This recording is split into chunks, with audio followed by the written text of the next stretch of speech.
This is the new TC Pride Podcast, episode 132, on location at Twin Cities Pride headquarters for a special festival grounds preview with Ramona Richardson.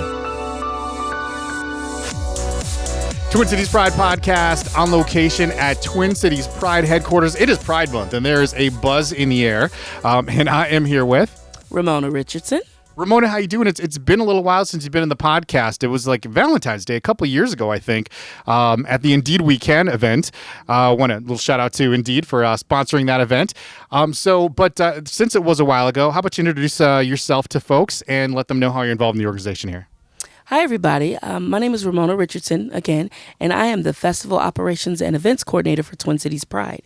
Basically, what I do is, in addition to all the events throughout the year, I am the vendor coordinator for the festival. And so what all is involved in planning the actual logistics and operations of the festival? Well, it starts with registration that typically opens January 2nd. And it goes through May until we're full. Interested parties would go online. They register as an information vendor, merchandise vendor, or even a food vendor. And basically, after I receive the registration and I process it, then I assign them a booth number, send them out all the pertinent information, and then from the vendor side, that's all they need. The rest of it is on me and the team at the park. And correct me if I'm wrong, but you do that like 300 something times, right? How many vendors are there altogether, vendors, exhibitors in the entire park? We have about 375 actual vendors, about 25 to 30 sponsors, and about 20 food vendors. So everything you just said times about 400, it sounds like, right? Yeah, that's pretty much what it is, yeah. All right, so we did want to talk about a few things. I don't want to take too much of your time today because, like I said, we are in like the thick of planning. We've got other staff in the background, so if you hear like buzzing or clicking or typing or talking on the phone or phones ringing, it is all the excitement in the air here at Twin Cities Pride headquarters. So we did want to talk about a few things. One, vendor operations, basically what it takes to become a vendor. We want to let people know about the process in whatever you are, whether you want to sell something or whether you're an organization, how to get involved in the vendor operations part of it. We also want to talk about where stuff is. So I tell the story all the time. About a couple of years ago when I walked in here and you guys had this huge map rolled out, like you were like planning your world conquest or something, and I was like, oh my gosh, it's a lot harder. You guys make it seem easy, but it's a lot harder than maybe people realize. So I thought, who better to let folks know where everything is than the person who tells everyone where they need to be. So we're going to talk about the different areas of the festival. We also want to give you a chance to talk about something else pretty exciting that's happened in your life recently, so we'll save that till the end. But first, let's talk a little bit more in depth about the vendor side of things. Vendors, exhibitors. It's not too late at this point to get a booth at Twin Cities Pride, is it? It's very much too late. I didn't even know how to respond. I did that on purpose. That's right. So, yeah. Actually, registration typically closes May 15th. I actually had to close on April 26th. I think that is because being that it's the 50th anniversary of the Stonewall riots, that everybody wants to get involved. I have so many new vendors, and it's really exciting to see all the different new vendors that have come in. As a matter of fact, we had over 200 applications in January alone, which is halfway there. So, but basically for people, it is as I mentioned, it is too late to become a vendor. I do not have a waiting list, so we'll have to see you in 2020. I bet you get asked that. I mean, just sort of through what you do, you get asked that up until probably right up to the festival, I'm sure, though. Yeah, probably every 2.5 minutes. Right. But basically, to be a vendor, you just have to, the process is fairly simple. You hop online, you fill out the application. It asks you information about your booth and what you'll be either selling or exhibiting or presenting to the public. Of course, we want to make sure that the vendors are the vendors that we choose are LGBT friendly. Either they hire they hire people from the community.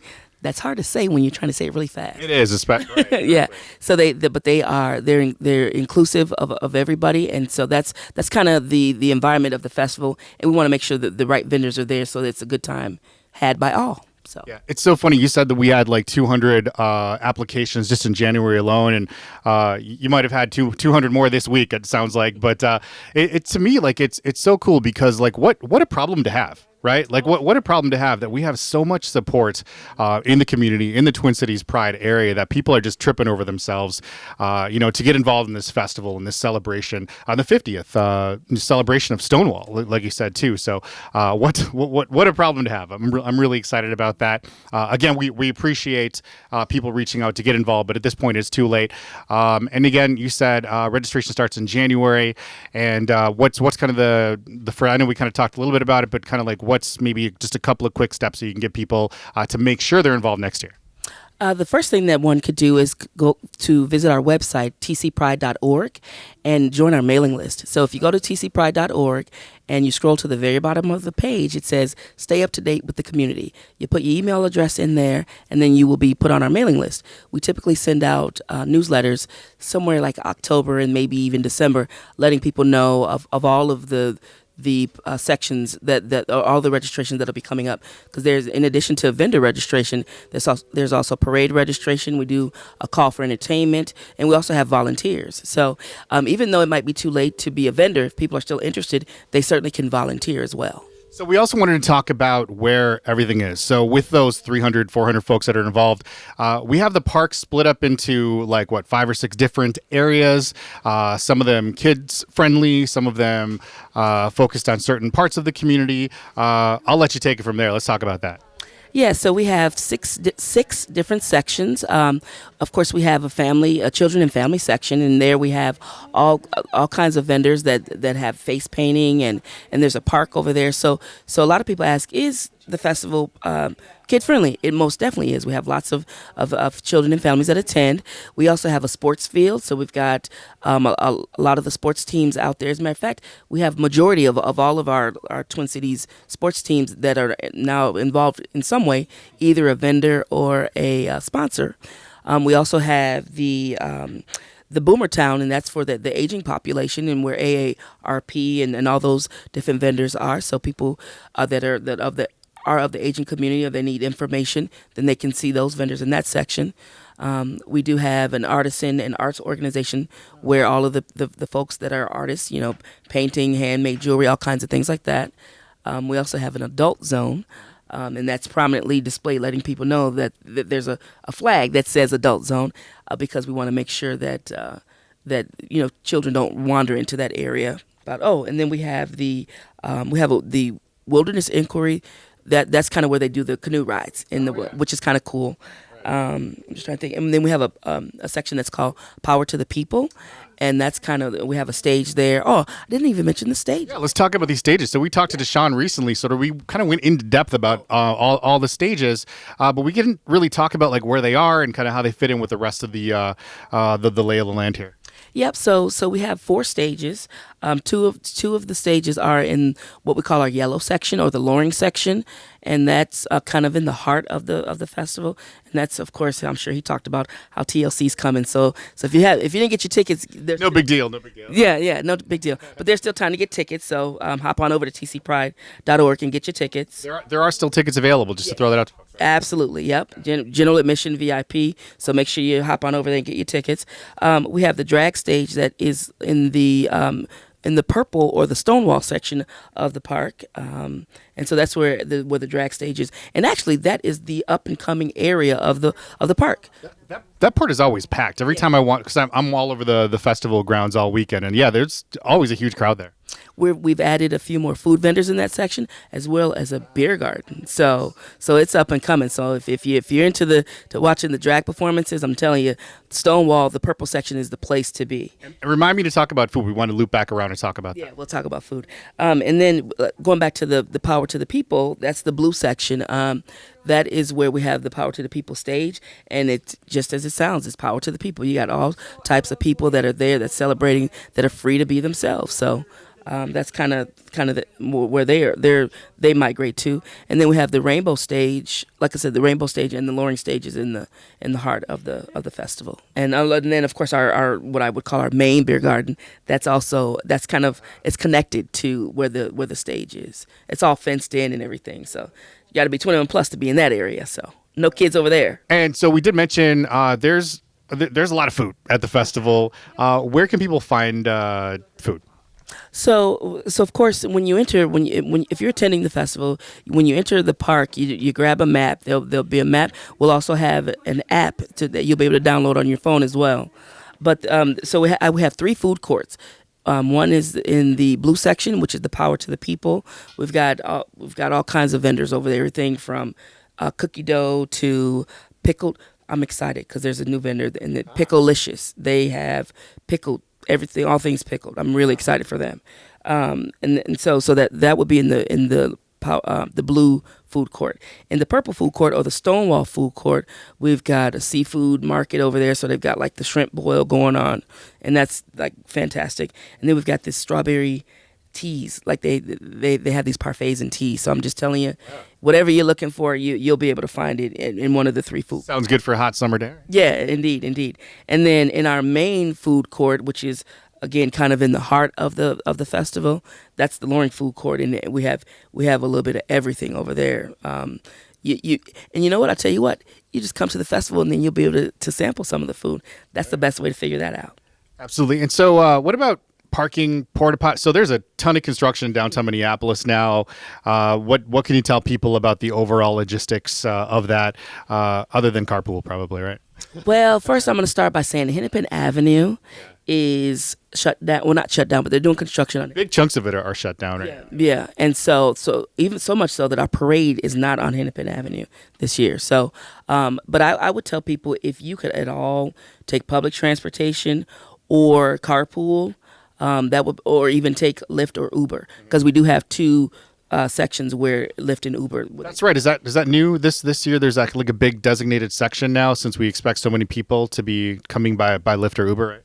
Well, it's not necessarily new, but I think we're going to be just encouraging it more, just because of all of the construction. Because kind of parking is kind of a little bit of a challenge. There is parking at the MCTC lot. You can park over there. That's right. They have a big ramp, right? Yeah, they do. They have a ramp. I think it's like $5 for all day or something. But I just think, just so that people don't have to worry about anything, your best bet is to get in an Uber and just get dropped off at one of the two designated locations. And so, as a festival operations specialist, something that gets overlooked, not the most glamorous part of planning one of these things, but what about porta potties? Like, where can people find them? Because I'm sure everybody will be looking for them. Yeah, we have porta potties throughout. Because if you've been to Loring Park, you know that the park is quite large, and it so much so that it takes us a week to transform it into the festival grounds. So building a small city, they've talked about. That's right. It's a small city, absolutely. And so there's porta potties. If you enter, kind of like the main entrance to the festival is Willow. What is that? Willow and Grant. And so as soon as you walk into the festival, you'll be able to see, porta potties just as you walk in. We do have ADA porta potties as well. So we try to make sure that we have accommodations for everybody. Also this year we have a Minnesota Deaf Queer booth, and they will be they'll be right near Vendor Central, which will help those that need ASL services. So we're trying to make sure that we include everybody and accommodate for everybody that attends the festival. Yeah, that's right. So we want to mention also there was the new addition a couple of years ago, the Autism Escape Space, I think they call it. Yep, it's the Escape Space. That's exactly right. And I've received so many emails, so many positive emails about the feedback of how people appreciate that being that space where people that kind of need that time away, because that we have upwards of 350,000 people that attend for the 2 days. Yeah. It's a lot of people. A lot of people. So and a lot of everything. Noise and lights and smells and everything. Yeah. Yeah, and so I having an autistic nephew myself, I understand the importance of that, needing that time away, because sometimes it can get to be a little bit overwhelming. So it's a great space. It's air conditioned, and so people can, people that need that service can get away for a little bit and just kind of disconnect and decompress, and then after they feel like they're ready to go back out there, then out they go. That's great. That's some of the best feedback I've gotten from folks out in the community over the last couple of years is the addition of that space, as well as Twin Cities Pride doing everything they can to accommodate everybody, all the way to like the ADA, the sign language available at all the stages. So it's really great to see Twin Cities Pride working so hard to include and accommodate everybody. I mean, this is kind of what we do, right? So, so we talked about kid friendly. Let's talk about pet friendly, right? People want to bring their pets. How does that all work? Yeah, so you bring your pets. I mean, we want to make sure that all pets are, if particularly your dogs. If you bring your dogs, that they are on a leash. We need them to be leashed. We do have a pet area. It's actually called Pet Central, and that's where kind of all of our pet friendly vendors are. Got a new vendor that does, actually not new. I think they expanded their services, but they do pet massage. So I'm just like, wow, how does that work? So I got a little poodle. I'm thinking maybe Peanut should get a little massage, maybe calm him down a little bit because he's a little feisty. But yeah, so it's great. And there's a dog park up there as well, and that's closer to like the MCTC side of the park. And you know what, Ryan? I just thought about something. The people do know that we're a week earlier, right? That's right. Why don't we talk about this? So yeah, so part of the reason that there's such a buzz in the air here and why it's such there's so much activity is because this year because of the 50th anniversary festival in New York. So basically the entire month of Pride and everything we typically do over June is all crammed into 3 weeks, right? Yeah, that's correct. As a matter of fact, we have our Grand Marshal reception tonight, but typically we do our festival the last weekend in June. And so with the World Pride being in New York City, then most of the prides were asked to move their celebrations up. So we moved it up a week. So I've been telling people, we've had magnets. We've just been pushing that all, for the ever since last year, letting people know that, hey, we know that you're used to it being the last weekend of the month. It's not. It's a week earlier. So I will be in the park on June 28th, sitting there with in a chair saying, sorry, it was last weekend. You missed it. So. In fact, I think we talked about that when you were on last time, a couple of Februaries ago. I think you guys started putting the word out about that already. So, yeah. So, in fact, yeah, it's funny. You mentioned the Grand Marshal ceremony reception that's happening tonight. So Quorum actually has an event tonight too. So this isn't just, so everybody, like there are multiple, this is the first time for me, like there are multiple events, multiple organizations trying to squeeze everything into June here. So it's, there's definitely a lot of activity this year. So we also wanted to talk about going green. If you want to ride your bike, how, where, and all that stuff. So we do have a section of the park where the bike check is. So yeah, so if taking an Uber or Lyft is not feasible for you, or carpooling or even public transportation, then ride your bike. Hop on your bike, burn a couple calories, and we do have a bike check that's located over in the purple section or the Stonewall section of the park. And again, you can grab a map and you'll be able to see where all of these sections are. So since you have spoken to just about every vendor and every exhibitor and every new organization that's going to be there, anything else interesting this year that people should know about? Well, I mean, like I said, one of the things I think that is very different from last year is, and I think people are starting to see the importance of it, is the sports teams have really taken a stand in getting involved with Twin Cities Pride. This year we have the Vikings have joined us this year. You will have the return of the USTA, which is the tennis association. We've got Minnesota United. We've got the Twins. We've got the Lynx, the Timberwolves. So like everybody's getting involved. So which is great because it just means that everybody's becoming more and more inclusive, and that's what we need. So Wi-Fi, I'm sure. I bet all of our staff gets asked that all festival long. So a couple of years ago, I know we brought in a sponsor who sponsors Wi-Fi all weekend long. Yes, and they will be returning again this year. Xfinity, or formerly known as Comcast, they will be providing free Wi-Fi throughout the park for the entire weekend. So, if you're running low on data and you need free Wi-Fi, then that information will be available when you get to the park. And it looks like there's a couple of like first aid stations laid out throughout the festival grounds. It's hot; people get dehydrated. Make sure you drink water, et cetera, et cetera. But what can people do if they're in need of those services? So we do have free water stations throughout the park, and they'll be noted on the map. So I encourage people to get themselves a map or make sure that they download our app. It'll be TC Pride will be the name of the app, and it'll be available in the Google Play Store or the. I'm not an iOS user, so I don't even know, but y'all, they know where to go. iTunes Store, I think. I'm an Android guy. Yeah, App Store. Oh, it's the App Store, I think. Yeah, but y'all know what it is. Yeah, and so then so make sure you stay hydrated.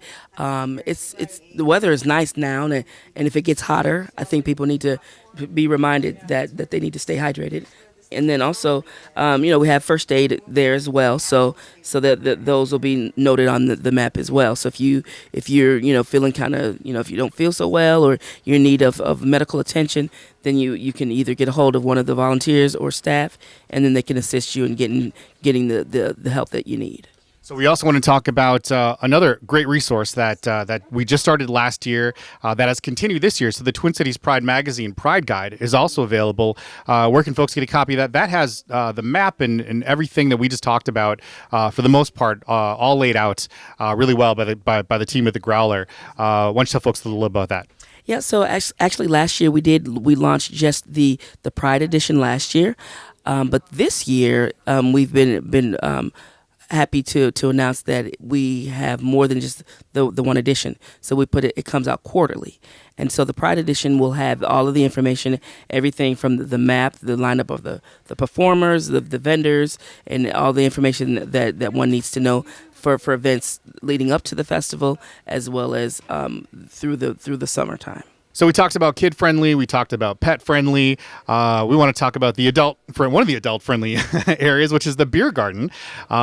People want to go and, have a drink or two at the festival. What's sort of the procedure around all that? So if you are interested in cooling yourself off with a beer, you can visit our beer garden. The requirements, you have to be 21 plus.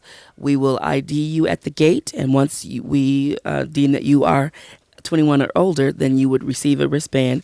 It costs $5 for the wristband, and then you would be able to enter the beer garden.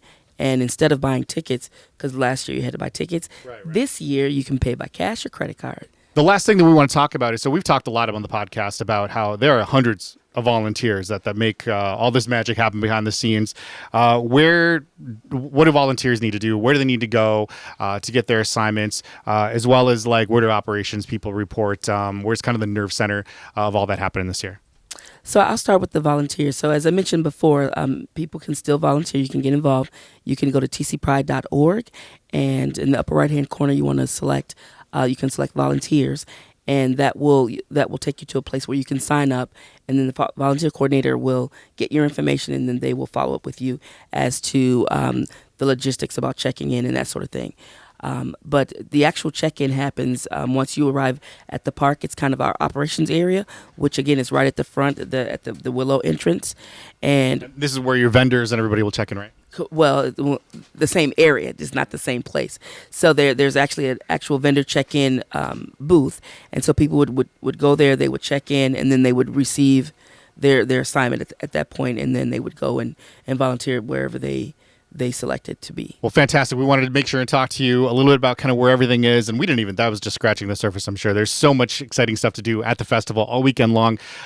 As we wrap here, we did want to give you a chance to talk about something else exciting that's happened in your life recently, and promote a new business endeavor that you just kicked off.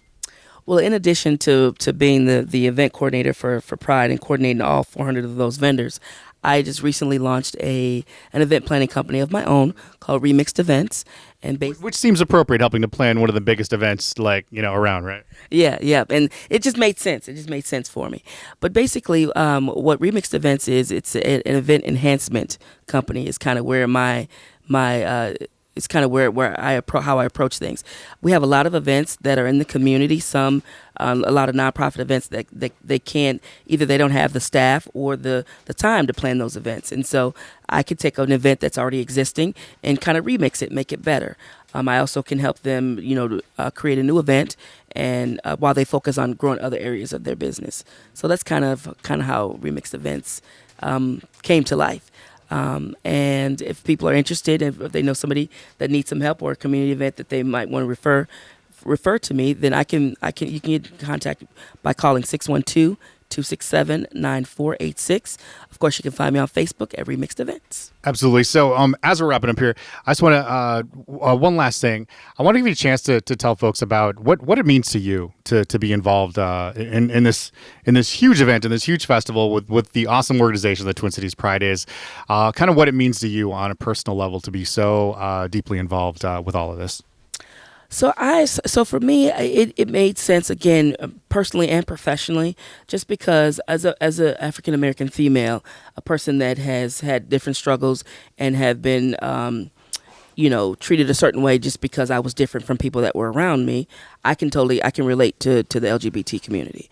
I'm a strong ally to everybody that's a part of the community, which makes me part of the community as well. But I think that people are afraid of what they don't understand, and if they just take the time to get to know a person, then they'll know that person's no different than they are. So for me, I get an opportunity to be a voice to people that might not otherwise have one. Well, thank you again, Ramona. Like I said, there's a lot of activity going on here. There's typing, the phone is ringing, the copy machine is going in the background, I think, here. So I will let you get back to work. Thank you once again, and I will be seeing a whole lot of you, actually, really soon. Thanks for being here. Yeah, thanks, Ryan. The TC Pride Podcast is a production of the nonprofit podcast community and Twin Cities Pride. Subscribe now on iTunes, on Android, or by email at tcpridepodcast.org. Because we're in this together. NonPod turns your email newsletter, blog, or video content into a more powerful, more personal, more intimate, on-demand listening experience. Your podcast, your story, your voice, simplified, amplified. Learn more now at nonpod.com.